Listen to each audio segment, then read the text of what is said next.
We look to the heavens for hope, guidance in a world of uncertainty. Within our universe, a mighty star shines bright over us and reflects itself to enlighten our darkness. It is from that star that our very molecules are born, boundless and bright. That mighty star commands a universe of stars that bear witness to our history and are attached to our ideas of the future. In these stars, we find our beginnings. In these stars, we learn of our endings. Hello and welcome to another episode of In the Stars with Dwayne. I'm your host, Dwayne Dunleavy, and boy, we are in Scorpio season. If you haven't noticed, the leaves in the Northeast are changing and falling off the trees. It's getting cold and brisk out, and that's always a reminder to me that we're getting into that season of mystery, of reevaluating things, and it is Scorpio season. So we just got out of Libra, which Libra was an air sign. I always think that the air kind of comes in, the wind comes in and starts blowing those leaves around during Libra. And then once those leaves hit the ground, they cover the ground, which reminds me that Scorpio is about looking underneath the surface. It's about looking deeper within. There's a lot of magic that happens during the Scorpio season, specifically around passions. So one of the questions that you want to be asking yourself this time of the year is, what are my passions? What do I want? Even if you're not a Scorpio sun sign, you can still have these ideas and help to work to create more of these outcomes for yourself. For instance, by wearing the power colors of Scorpio, which are primarily black, but also red. And black, of course, is a color that contains all colors. It sucks in. It is mysterious. You don't know what's in there, what's behind it. That's very Scorpio in itself.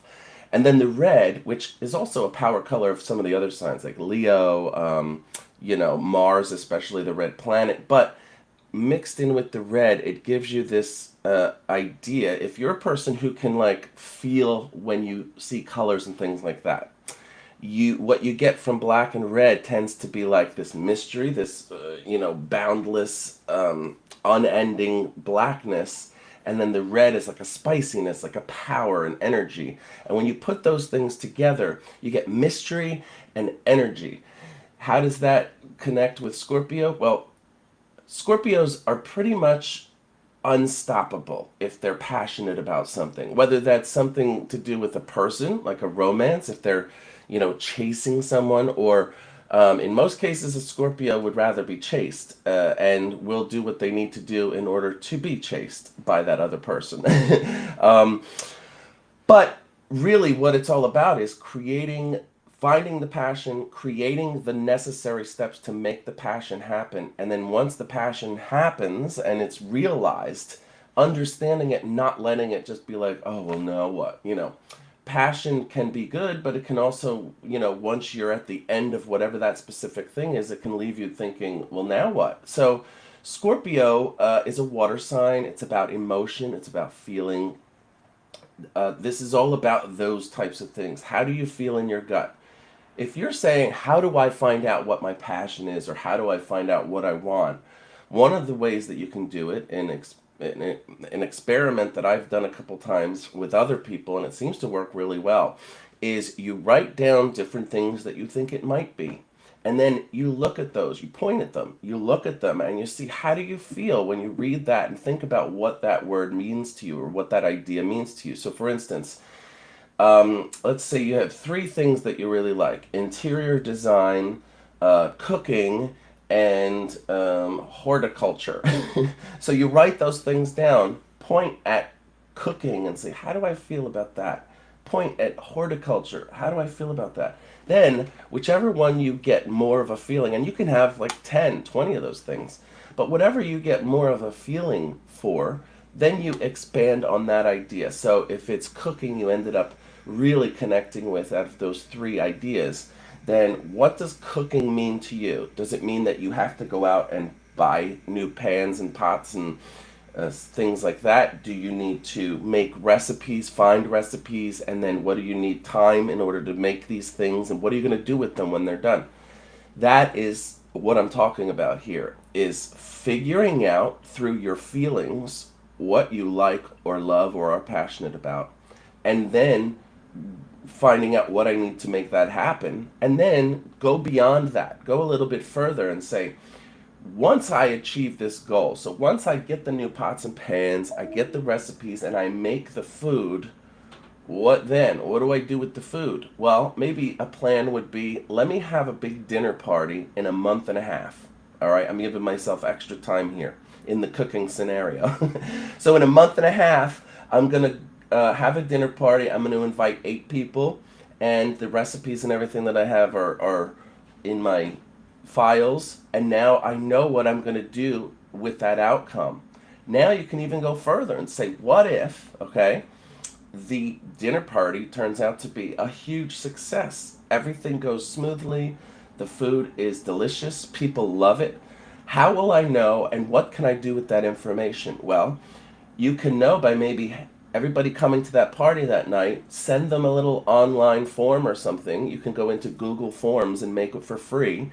And it could say, what was your favorite part of the meal tonight? And all they have to do is send an answer to that. So that's one way to know what they felt. And then what to do with the information after. Maybe you can start a business where you make dinner for small amounts of people in their homes, or become a huge chef. Who knows? So hopefully this scenario has helped you to see what I'm talking about when it comes to the passion of Scorpio and how to realize it, and then how to not get stuck in, well, now I've done what I wanted to do. Now I got to go through the whole process again. You don't have to do that. Although that's not a bad idea. You can change things up. If you want to be a cook for a month and a half until you do the dinner party and then change it up and become a horticulturist, why not? And especially now, going from Scorpio into Sagittarius in a month from now, that's a perfect combination. So for the first part in Scorpio, I'm realizing my passion, making it happen. Then when I go into Sagittarius, which is all about adventurousness, learning things, all of that, that's a great place to then take the information the day after the dinner party, etc., and go into a more adventurous place with it, and maybe expand on the idea and all those kinds of things. So it's amazing how these things really work out. So as I said, Scorpio is a water sign, and its planets are Mars and Pluto. So that does bring in the other red that I was talking about when it comes to power colors. Now, there's a lot of discussion about power colors on the internet. If you go on and research, like I have done, to see what's out there, you'll see that a lot of things are different. A lot of people come up with different ideas, and that's, I think, where people freak out when it comes to astrology. Well, it's not, perfect, so it can't be good or real or whatever.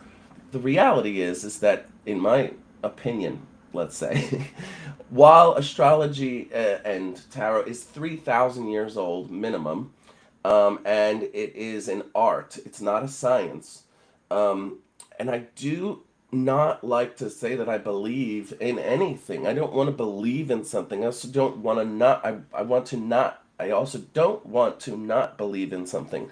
I want to constantly be in a state of learning from things and not needing that final outcome.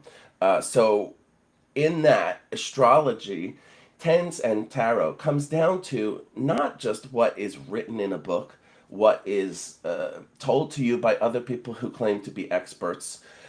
Nobody is an expert, because that would be impossible for one person in one lifetime to understand and know everything about how energy works and then what that relates to when it comes to astrology. So it's very important that you understand where I'm coming from, at least when you're watching my show.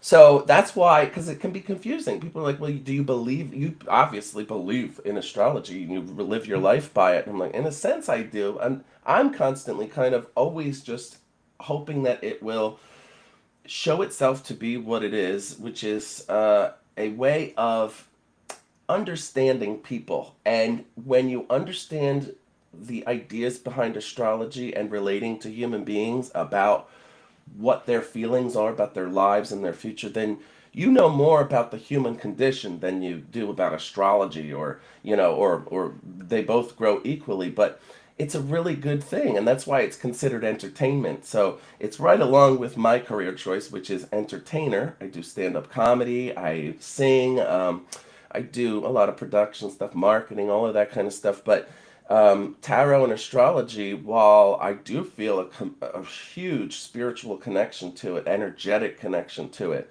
um, it is partly entertainment. So that's what you have to keep think, or it is completely entertainment. It entertains you because I think as a human being, even if there were no thing called astrology or tarot, you would want to sit with somebody, another human being, and say, what do you feel about me? What do you think is going to happen with me? And without any tools, a tarot card, or an understanding of what astrology is, you could sit there and really feel things and allow them to come through. For me in the beginning, it was thinking that those things were made up by me and that I was some kind of, making it out of somewhere. But then information actually started coming that I had no idea about. So that's where I started to be like, well, this is not just some thing that I'm making up, like I when I act or do comedy or something. This is really coming through from a place. So that's another part of Scorpio that's a huge thing. Intuition, feeling, emotion. This is a time to start understanding how those things work. You get around a person that gives you a weird feeling in your gut, whether you're a Scorpio or not, you should be looking at that feeling. But if you are a Scorpio, you probably have those feelings all the time. So, um, oh, we're having some technical weather issues. Well, that's another thing. If you look at the weather, even at this time of year, it has that connection to Scorpio with the kind of, storm of emotions that can happen. So we've talked about Scorpio in the, passionate sense and how to move on from there. Let's talk about maybe the dark side a little bit, because Scorpios do get a bad rap. Everybody knows that Scorpio, when you say Scorpio, people go, ooh, also because of the connection to scorpion, which is an animal that is painful. So, one of the things that people think about Scorpio is that they're vindictive and that they're evil, or that they want to hurt people or things like that. And that couldn't be further from the truth, because they are a sign that is ruled by emotion and feeling. They're just uber sensitive to things that go on around them, very much like a Pisces, also a water sign, or a Cancer, also a water sign. They can really feel things, even without needing to speak or have a communication in term, like a language communication. They can just look and feel things. It also helps them to understand authentic people, which is a great thing, because Scorpios hate to be lied to so badly that they will cut off a relationship if you lie to them, in even in a small way, because they just feel that they can't trust you anymore. And if you lie to them, you may not even know that they know, because they can feel it. So it's very important to be truthful with your Scorpios, with everybody, but you don't want to mess with a Scorpio. And, I say that because the vindictive part, that I think comes from an idea that, Scorpios, when they feel hurt or betrayed, they just will not ever forget that. Even if they choose to connect with you and still be your friend, they will always register that idea before any communication with you, before doing things with you, all of that. It's always going to be in their mind. They don't forgive and forget, they forgive and remember. That's pretty good. That would be a good name for the show, but we didn't think of that earlier.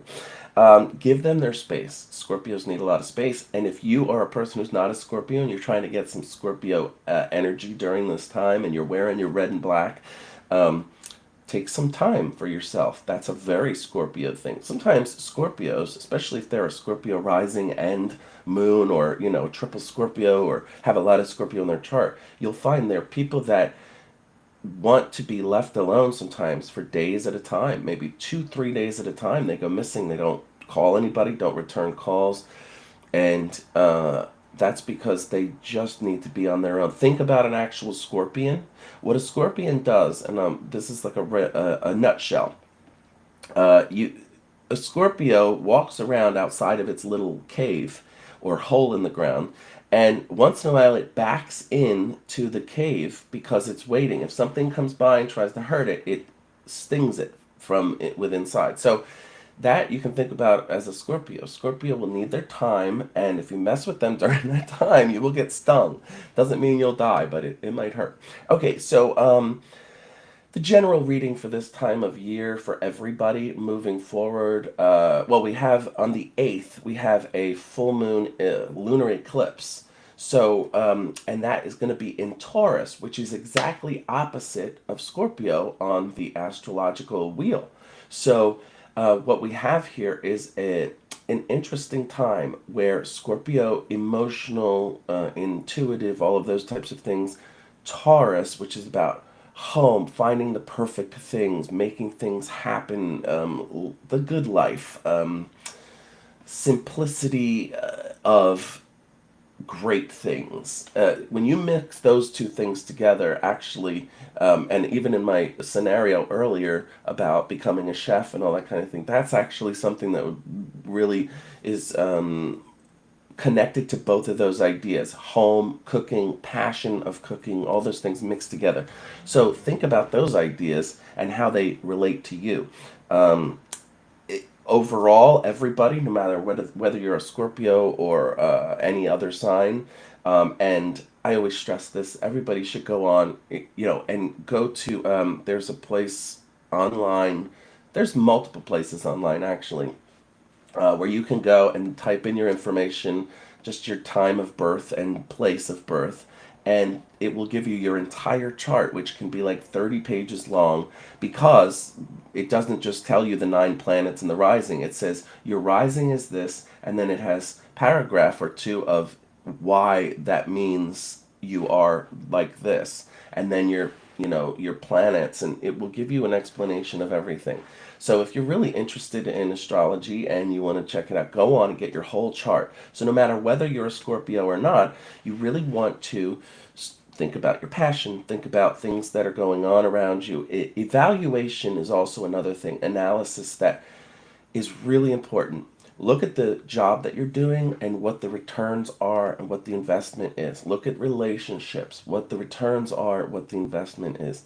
All of those types of things. And this is going to become very important again at the end of December when we get into Capricorn, because that's a place where you may take this information now and do important things with it at the beginning of the year. So even with your business, even if you're not a Scorpio, this is a way to harness that Scorpio energy now. So you look at your business, you do your information, you figure out what needs to happen.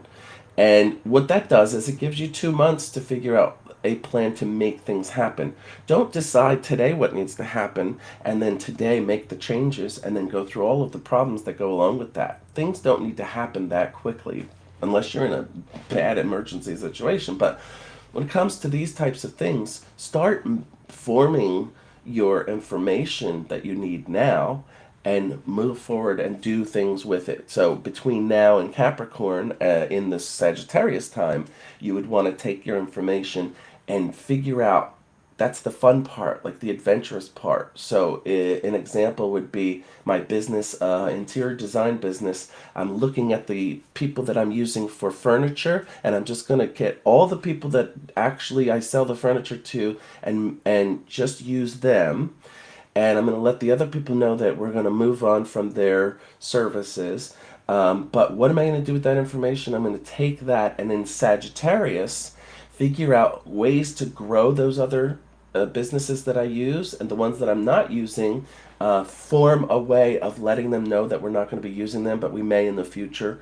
And then in Capricorn, end of December, early January, probably after the holidays, in this scenario, you would then let the companies know that you're not working with them anymore in the new year. It's a great time to change things up. Let the new companies know that you have an entire month and a half of marketing strategies and ideas ready to go for them. Think about how that all those three ideas simply putting those ideas together in the time frame that is afforded to us by the man-made idea of Scorpio, Sagittarius, and Capricorn has now given you a great plan for growing your business, moving your business forward, doing it in a thoughtful and insightful way, and coming off very professional to your coworkers and businesses that you're working with. So, um, back to the November 8th lunar eclipse. That's the Taurus and Sun in Scorpio, Moon in Taurus. Moon is about family, all of that. It's at 16 degrees, meaning actually 6 plus 1 from 16 is 7. And in spiritual or in astrological, numerological circles, the number 7 is all about mystery, looking beneath the surface. So it all goes back to what I was saying about Scorpio. See, that's what I mean. This stuff works together. And you don't even, I didn't make that up. I mean, that's truth. So the other thing is keeping the idea that change is inevitable, no matter what. When it comes to relationships, business, life, everything is going to change, always.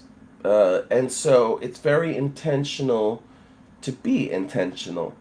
When you're intentional about change, then that means you can have an outcome that you want. If you leave it to chance and leave it random, then you just deal with whatever happens. But this is a way of becoming intentional. Now, the North Node in Taurus has been actually since January until next year in July, which is all about pleasures and comfort and feeding. So we're getting a double dose of Taurus during Scorpio. So what does that mean? It means use the Scorpio passion, analysis, mystery, all of that to really increase your comfort, your pleasure, the things that make you happy. That's why we go into passions, obsessions. I am obsessed with cooking recently. For the last year, I've always loved it, but all of a sudden I've got this and now I'm trying different recipes and learning how things work, and it's amazing. Now is the time of year I'm going to really kick that into high gear, and that is a thing that happens at home, and it's pleasurable, so it's very Taurus. Um, excuse me. And then the right now being Scorpio going to Sag and then Capricorn, I can actually make it into something useful. When friends come around, family comes around, I can make amazing food and get so much pleasure out of people saying, "Oh my gosh, this is really good. How did you make this?" That kind of thing. So keep those things in mind. Good things, happiness, excitement is just around the corner. Of course, it's the holidays. When we come back, we'll be talking about Sagittarius, which is my sun sign. And I'm really excited for that time, especially this year, being that the North Node is in Taurus, that, all of these interesting. Oh, that's another thing. So the fact that Taurus and Scorpio are opposites, and that's what the full moon is, or the lunar eclipse is, what to keep in mind is that this whole year, that's been happening constantly. That the full moon is coming out in exactly the opposite sign of the sun sign that we're in. So the sun and moon are acting in absolute opposition, and so it's creating this beautiful balance of energy on the surface of the earth. That's the only way I can explain it. So when things are also running amok and going crazy, maybe think about how stellar things, celestial things are coming together to try to help you create balance in your life, in your business, whatever it is that you're doing. Keep in mind that we do have on-air readings coming up. The issue has been we've been switching up our tech and trying to get it all working. Even right now, I don't know if you can tell, but if you've watched the last 14, 15 episodes or however many we have before this one should be very clear and very stable because now I have a hard wire. So these are the things that we're learning, how to make the show better and clearer and all those things. And we are able now to bring guests on. We do have a bit of a list going, but the problem is finding someone that can, take time from work to be live on the channel at the time when we go live. So if you are that person and you want to do a live reading, I will do a live reading with you. If you want to find me other than that, DwayneLive.com is my website, and it's getting updated right now. So if you wait a couple of days, you'll see a brand new site that has all of my info on it. So thank you guys again so much for watching. All you Scorpios out there, happy birthday. And I'm looking forward to the next episode. Until then, keep looking up.